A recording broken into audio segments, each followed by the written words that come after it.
UPSC, तो इसमें MPPSC भी आपका कवर होता है कि नहीं?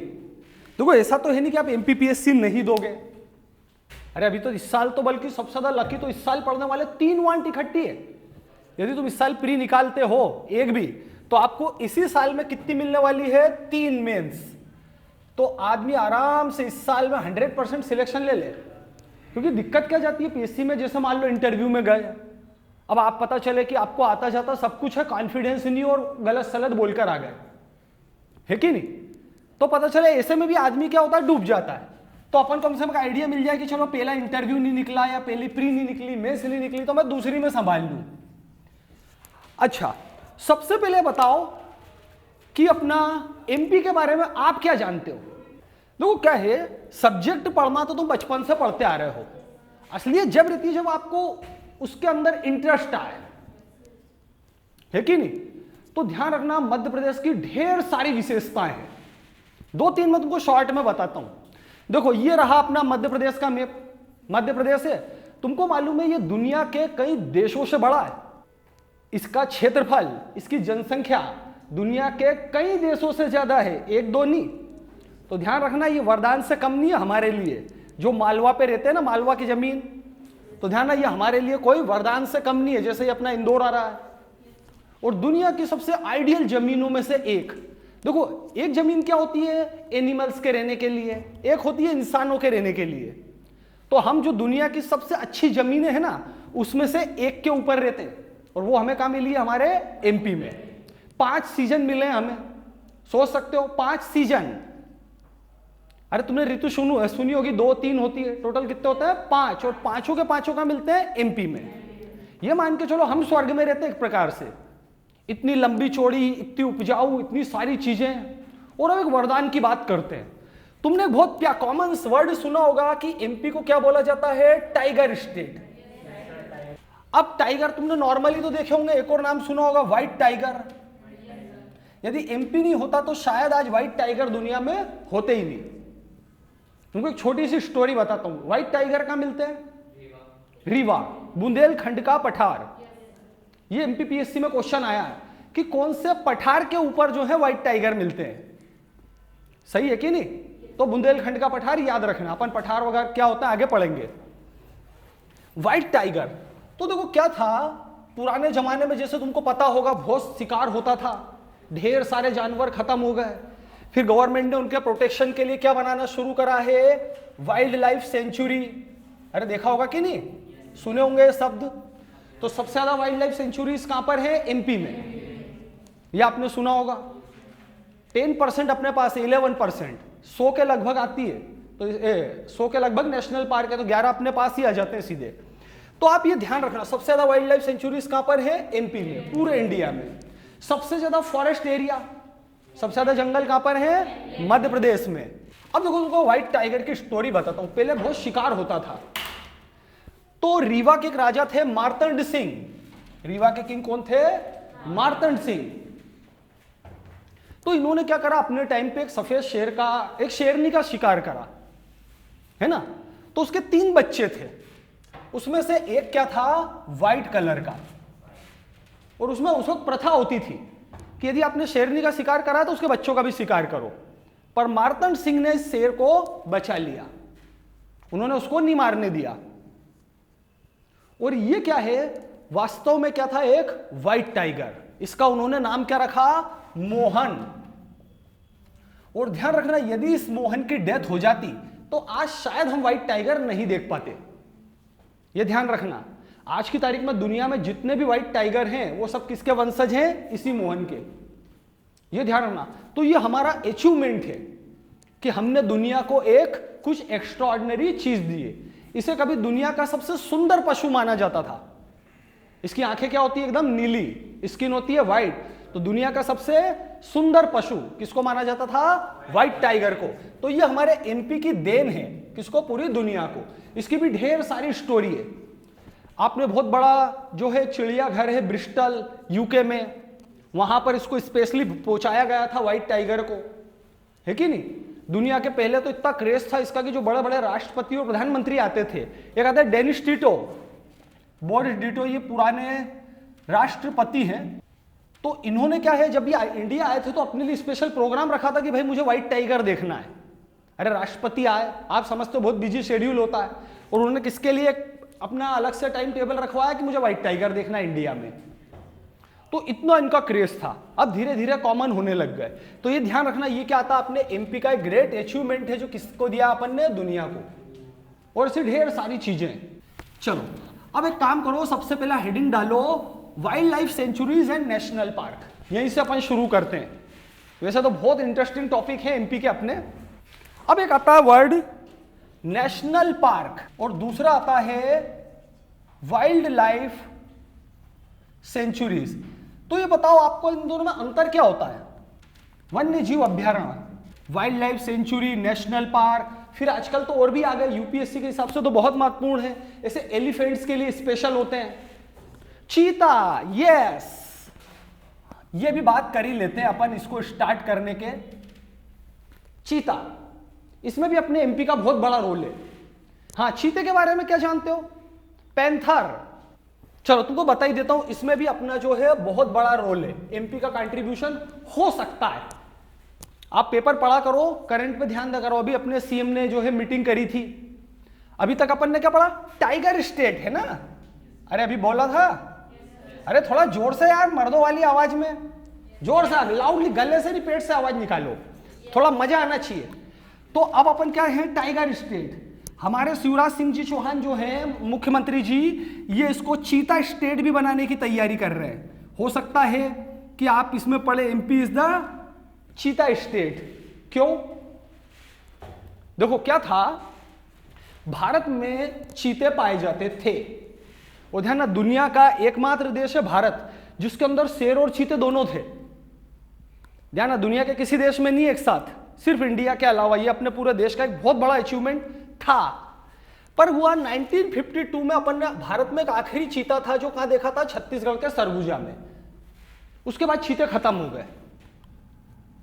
अब भारत सरकार की काफी लंबे समय से योजना है कि हम चीते फिर लाएंगे, और इसमें अपन कामयाब हो भी चुके हैं। अभी मैसूर के चिड़ियाघर में अपने पास में 4 चीते हैं जो लगभग पिछले साल आए थे। 4 हैं अपने पास वहां के चीता जो है चीते। पर अभी क्या उनको अफ्रीका से लाए, डायरेक्ट जंगल में तो छोड़ नहीं सकते, है कि नहीं।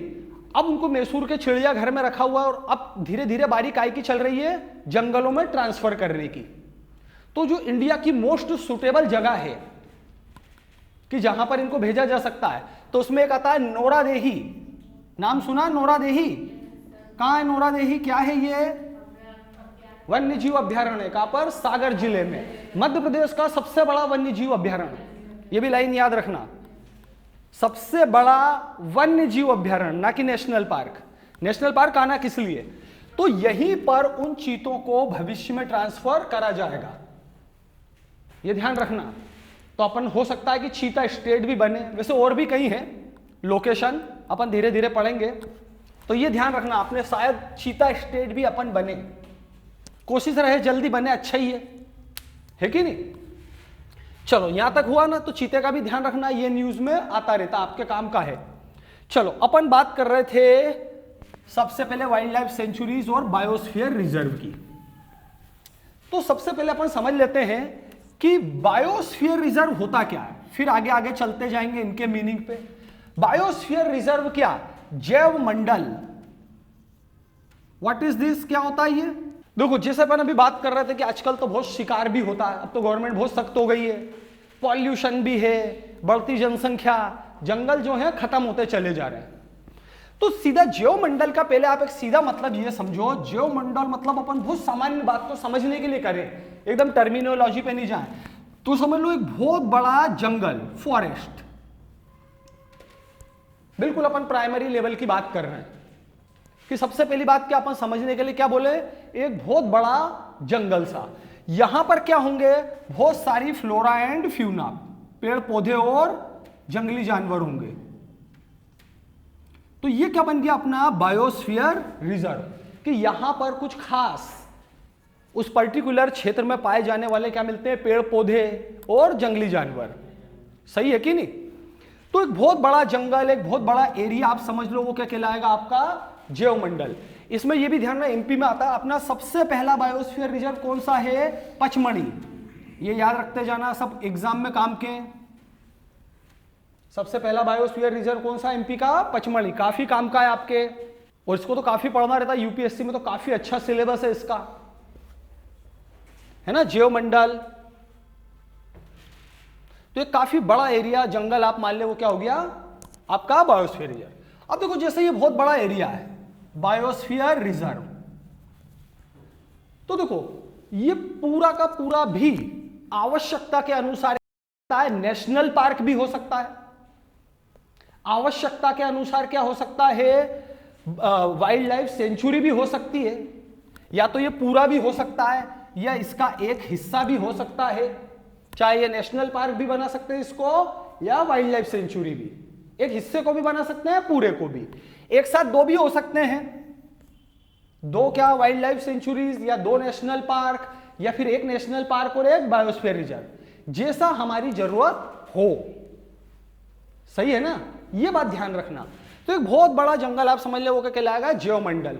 तो ये किसी खास पर्टिकुलर एरिया में होता है जहां पर वहां पर उस क्षेत्र विशेष के पेड़ पौधे और जानवर पाए जाते हैं। हर जगह हर जानवर नहीं मिलता है कि नहीं। अब प्रश्न उठता है कि यार वाइल्ड लाइफ सेंचुरी और नेशनल पार्क में अंतर क्या, थोड़ा कॉमन सेंस लगाओ, क्या अंतर होगा। देखो सबसे पहली चीज, नेशनल पार्क, नेशनल शब्द कहां लगता है, सेंट्रल गवर्नमेंट के। ये वो एरिया होते हैं जो सेंट्रल गवर्नमेंट के अंडर में आते हैं। और नेशनल पार्क किस जगह को घोषित किया जाता है कि या तो वहां पर शेर हो, चीता हो, गेंडा हो, या फिर तुम्हारे दूसरे जानवर, शेर, चीता, गेंडा, बाघ। यदि कोई किसी पर्टिकुलर जगह पे पाए जाते हैं तो सेंट्रल गवर्नमेंट उसको क्या घोषित करती है, नेशनल पार्क। ये पूरी तरह से किसके अंडर में आते हैं, सेंट्रल के। और यहां पर काफी सख्ती होती है। जैसे वाइल्ड लाइफ सेंचुरी में एक बार आप जा सकते हैं, नेशनल पार्क में काफी मुश्किल रहेगा, ऐसा रहता है। तो यहां पर काफी ज्यादा सख्ती होगी। तो पहले तो यही लाइन लिखो, नोट करो, ये लाइन काफी काम की है कि लिखो, वह क्षेत्र जहां शेर, चीता, बाघ, हाथी या गेंडा पाया जाता है, हाथी, गेंडा पाया जाता है, उस स्थान को केंद्र सरकार द्वारा नेशनल पार्क घोषित किया जाता है। बस ये मैंने आपकी याद करने के लिए लिखवाया, अपने नोट्स में सब फुल डिटेल में लिखा है, आप उससे आगे पढ़ना जिससे आपको याद रहे। नेशनल पार्क के लिए सारी चीजें होना चाहिए, हाथी रह गया मेरा लिखने से, तो वो जगह क्या कहलाएगी आपकी, नेशनल पार्क। और ये सेंट्रल गवर्नमेंट के अंदर होता है, यहां पर सख्ती ज्यादा होगी। जैसे लकड़ी काटना तो आप नेशनल पार्क में बिल्कुल नहीं कर सकते, कई लोग पत्ते वगैरह बीनने भी जाते हैं, नेशनल पार्क में ये सब नहीं होगा। पशु चराना, आवागमन, सब कुछ बंद होता है। इसमें भी कई सारी बातें हैं, अपन धीरे धीरे डिटेल में चलेंगे, है ना। अब देखो वाइल्ड लाइफ सेंचुरीज किसके अंडर में आ गई, अब समझ गए होगे आप, राज्य सरकारों के।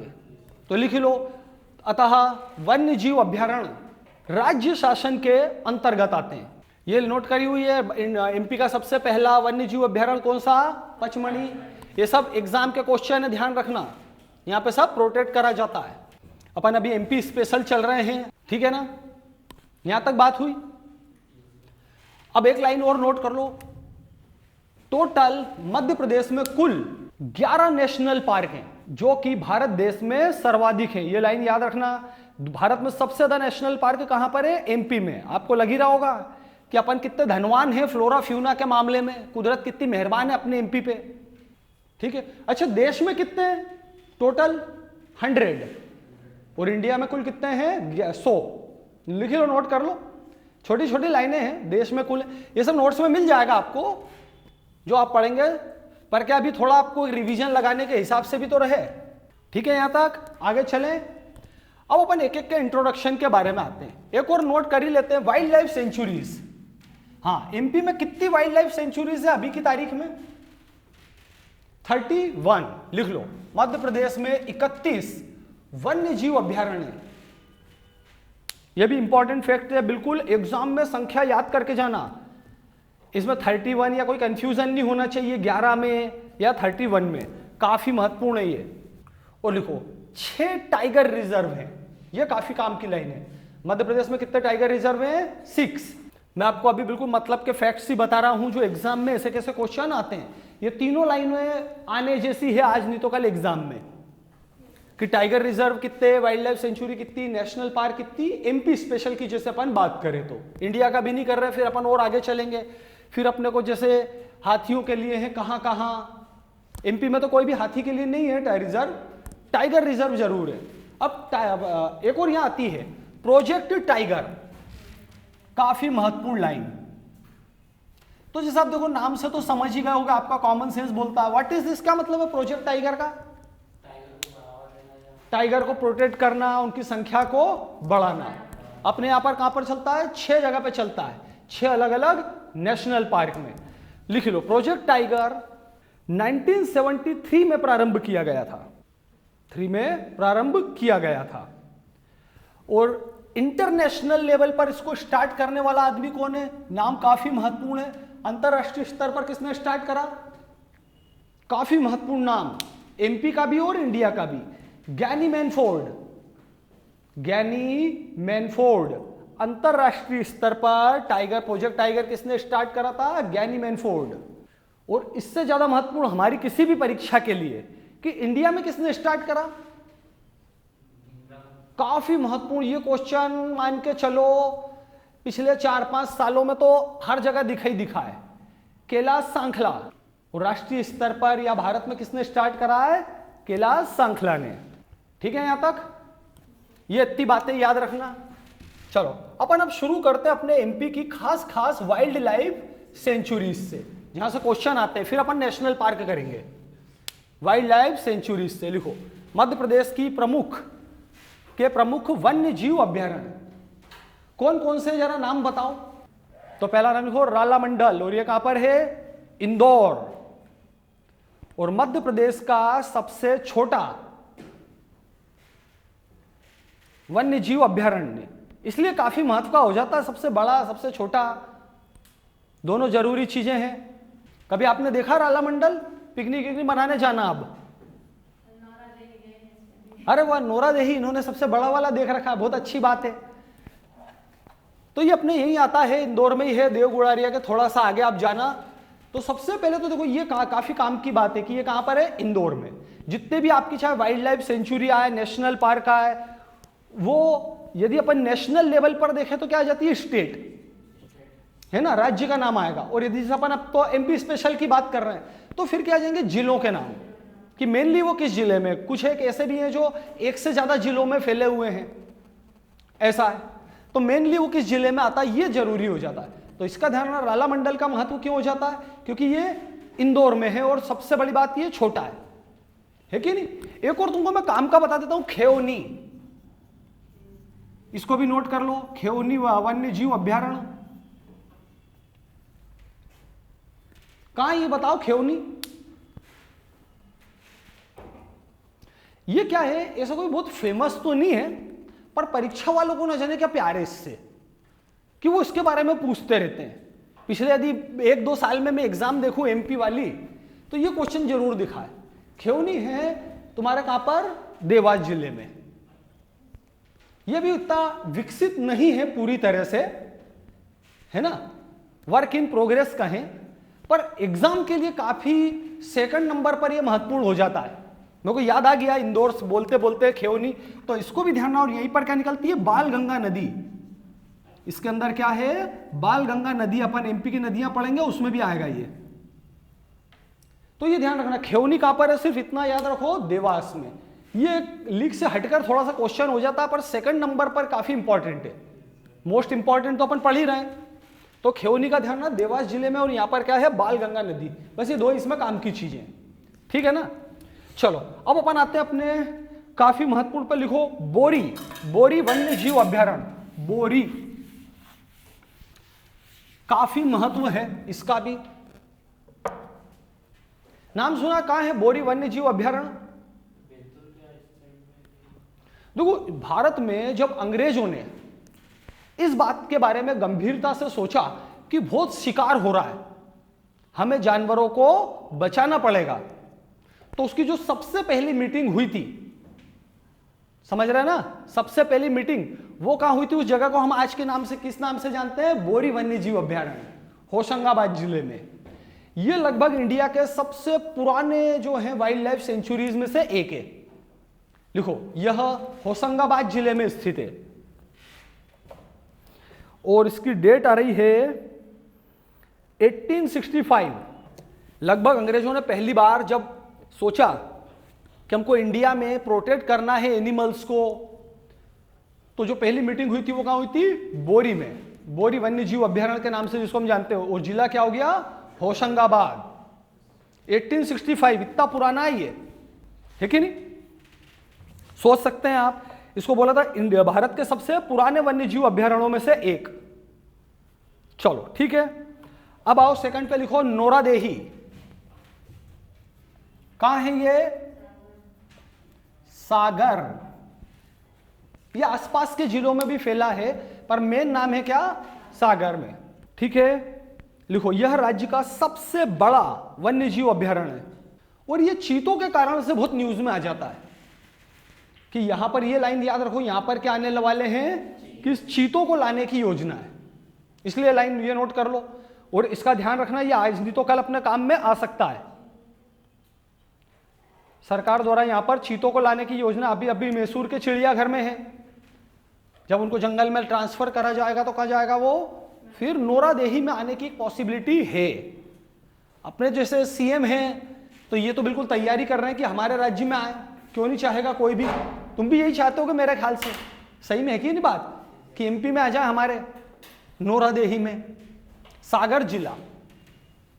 तो ये चीते वाला प्रोजेक्ट के कारण से इसका वेटेज बढ़ जाता है। वो देखो, एक वेटेज तो था ही कि सबसे बड़ा वन्यजीव अभ्यारण्य सागर जिले में है। अब इसमें देखो कौन से जानवर वगैरह पाए जाते हैं, क्षेत्रफल, इसका एग्जाम में इतना वेटेज नहीं रहता है। वैसे नोट्स में सब लिखा पढ़ना, अपन क्या अभी मेन फैक्ट्स देखते हैं यहाँ पे कि अपने को बात समझ में आए और फैक्ट जो एग्जाम में आए। अब एक लिखो नेक्स्ट, पालनपुर कूनो। पालनपुर कूनो वन जीव अभ्यारण्य कहां पर है? कुछ नाम सुना है पालनपुर कूनो को? श्योपुर, श्योपुर जिला कहां पर है? श्योपुर देखो, मैप है तुम्हारे सामने, ये ग्वालियर के पास में श्योपुर, ये ग्वालियर रहा, ये सब भिंड, मुरैना, दतिया, शिवपुरी। तो श्योपुर क्या? ये रहा, ये ऑरेंज कलर में आपको दिख रहा होगा। ठीक है यहां तक।